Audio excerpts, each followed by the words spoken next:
Hello, Phil here from Wings of Pegasus and welcome to another analysis video. If you enjoy this video, please give it a thumbs up and subscribe. On the agenda tonight, we're going all the way back to 1956 to take a look at Scotty Moore playing guitar with Elvis, and I did a video recently on Elvis playing guitar. In fact, he was playing Scotty's guitar that he'd stolen for the performance. That is the 68 comeback performance, and Scotty was just playing acoustic guitar. They're playing rhythm, but we're going to be focusing on him tonight. So let's get the guys up on screen and see how they get on. Well, it's one for the money, two for the show, three to get ready. Now go, cat, go, but don't you step on my blue suede shoe. You can do anything, lay off on my blue suede shoe. You can knock me down, slap in my face, slap my name all over the place. You can do anything that you want to do. Honey, take off my shoes, don't step on my blue. You can do anything, take off my blue.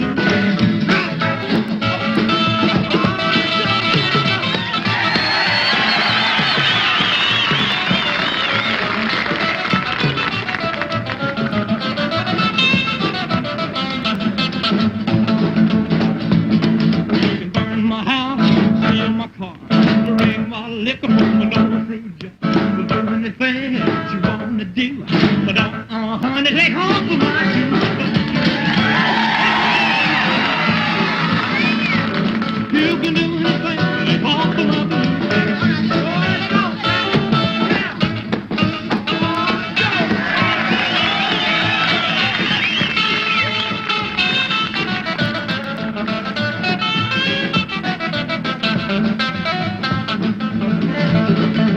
One for the money, two for the show, three to get ready. Now go, cat, go, go. Step on my blue. You can do anything, take off of my blue suede shoes. Well, it's blue suede shoes, blue suede shoes. You can do anything, but take off of my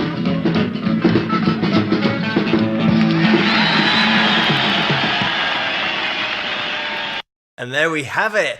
So in terms of a performance, first of all, when we're thinking about this, 1956, and the way that, of course, Elvis made a name for himself, not only with the voice, but with his whole showmanship, and people hadn't seen that kind of thing before, and especially here, the way that Bill Black on bass just puts it on its side, sits on it, and starts smacking it. That was part of the appeal. You can imagine in 1956, it wasn't the most free of times in terms of artistic expression and just expression in general. So it really was changing things up, and that was the beauty of Elvis and his band performing, but then putting the spotlight onto Scotty and the way that he played, because Elvis's sound was absolutely dependent on that backing band, and especially that rhythm guitar sound that Scotty had, because the way that he threw lines together and those classic solos that absolutely sit in with that rock and roll vibe, obviously that's the genre,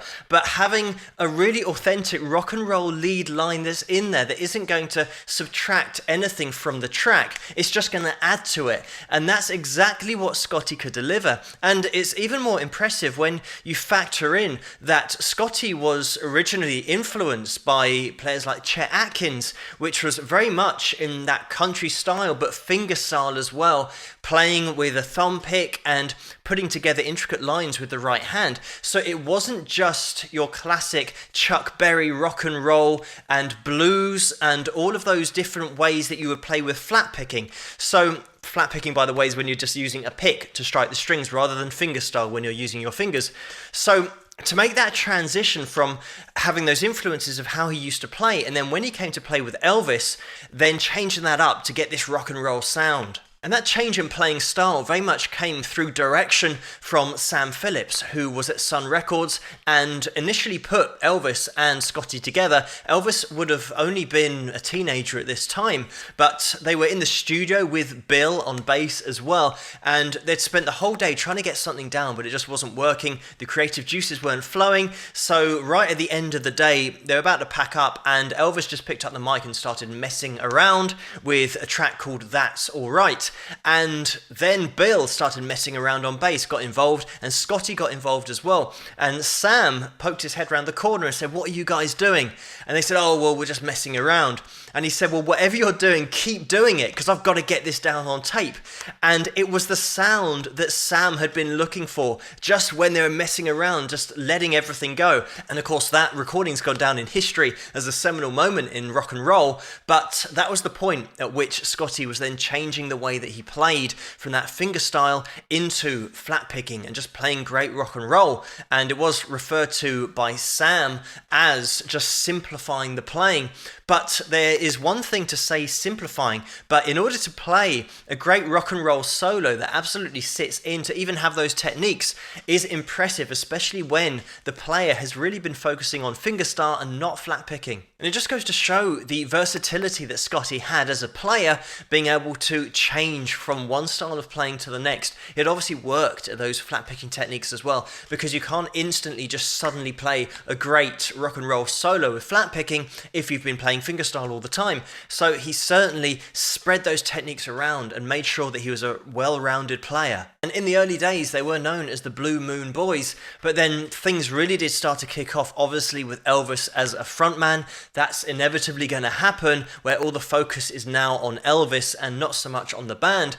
But another really important part of the sound that Scotty had in the 50s was that tape delay, that kickback delay that was actually built into the amp. And just a quick word on that, because it was the Ray Butts Echo Sonic that Scotty used that was also first used by Chet Atkins himself. And these are back in the days where having effect on your guitar hadn't really happened yet. You didn't have people coming in with loads of stomp boxes, plugging them all in. It was just straight into an amp. So to have an effect on your guitar that you could now play live and it wasn't added in the studio was such a revolutionary change for guitar players. It really did start the ball rolling, but it gave such a unique sound to all of the lead work around the time. So then whenever you listen to Elvis's stuff, and especially lead around that time as well, it has its own unique quality because of that tape delay, and of course in Elvis's case, the fact that he had such a great player like Scotty laying down those lead lines. It means that every lead line is going to have its own personality within the track. And we've also got DJ Fontana on drums here as well, completing that classic lineup. But back in these days, 1956, they weren't actually making a hell of a lot of money, because every week that they had a gig, they'd make $200, and then when they didn't have a gig, they'd only make $100 a week. So to actually survive on that was pretty tough. I'm talking about the backing band here, because then something happened. Obviously Elvis being such a draw and being that main focus, it meant that the attention was really on him, and he started to go down a different avenue than the rest of the band. So a year after this, when Elvis was now filming in Hollywood his film Loving You, Bill and Scotty were just backstage, just killing time, because they really had nothing to do and just waited for Elvis to stop shooting so then they could jam together, maybe work on some stuff. But the problem was that even though they were only a few floors apart in terms of where they were staying, in a hotel I presume, they weren't allowed to see Elvis, or at least the time that they had with him was limited. So it felt like there was almost a segregation of Elvis and the band. So as you guys will all know, Elvis did take off in a big way, and unfortunately Bill and Scotty saw Elvis becoming a millionaire whilst they were still on $100 a week. Their contract never changed. So there was that definite divide between Elvis and the musicians, and also the fact that the musicians were absolutely essential to Elvis's sound, but they were still just stuck at that figure and weren't making any money anywhere near what Elvis was making. And in this year, 1956, Elvis did his movie Love Me Tender, and the band didn't go along with Elvis on that shoot because apparently they said at the recording studios that they didn't play country music, and that's what they wanted for the movie. But again, I've just mentioned that Scotty, he started playing country. That was his style that he first started with. So they picked quite a bad excuse to not let them on set. But again, it's just indicating this divide between Elvis and the band. They saw Elvis as a commodity that they could use to make a hell of a lot of money, whereas nobody is going to come out and just see Scotty playing or Bill playing. It is all about Elvis. And unfortunately, that's just the way the industry was and still is. And even just a year after this performance, Bill and Scotty felt like there was a wedge being driven between them and Elvis because they just couldn't get any time with him anymore. And they also thought that Elvis's manager, Colonel Tom Parker, was conspiring against them as well. Things really came to a loggerhead when Bill and Scotty had been promised studio time when they're working with Elvis, but as soon as they finished all the work with Elvis and then Bill and Scotty wanted to record something, they started packing up and they didn't get the studio time that they're promised. So not only were they being paid so little, but then when they asked for something and were promised something, they weren't actually given that. So at that point, they both resigned. And Elvis was due to play a show in 2 weeks' time after they had resigned. So he started to audition players, and he got Hank Garland and also Chuck Wigington, who was a friend of DJ Fontana's. So he got a band together, but then they realized that these things make sense financially, but maybe not musically, because it didn't work. Elvis didn't like it the way that, even though they're top professional players, he just didn't like the way it felt when they played. So they got back Scotty and Bill and actually just paid them a pro rata for their services like session musicians. So they didn't even get a contract after that, after Elvis knew that he couldn't work with anybody else. And Scotty actually recorded his own solo album in 1964 called The Guitar That Changed the World, and that was with Epic Records.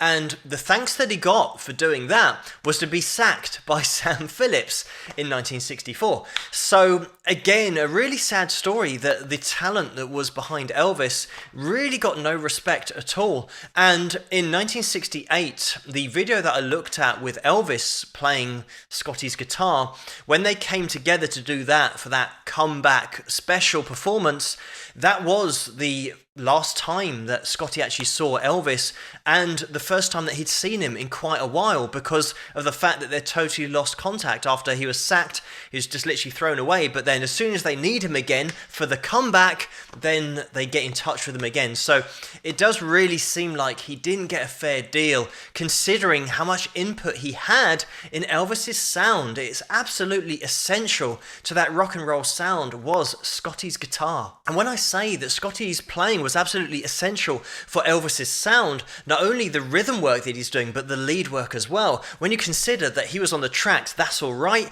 Good Rocking Tonight, Heartbreak Hotel, Mystery Train, Blue Suede Shoes, Hound Dog, Jailhouse Rock, Hard-Headed Woman, the list just goes on in terms of those massive hits and the songs that Elvis was known for, but Scotty is supplying all of that rhythm, all of the driving rhythm work and lead work in so many different songs. But of course, these details don't get missed by musicians and other players who really do respect the work that Scotty did on Elvis's tracks. And you got George Harrison, who named Scotty as an influence on him. You had Jeff Beck as well, and Keith Richards and Eric Clapton. So many top players that absolutely have the utmost respect for Scotty Moore's work.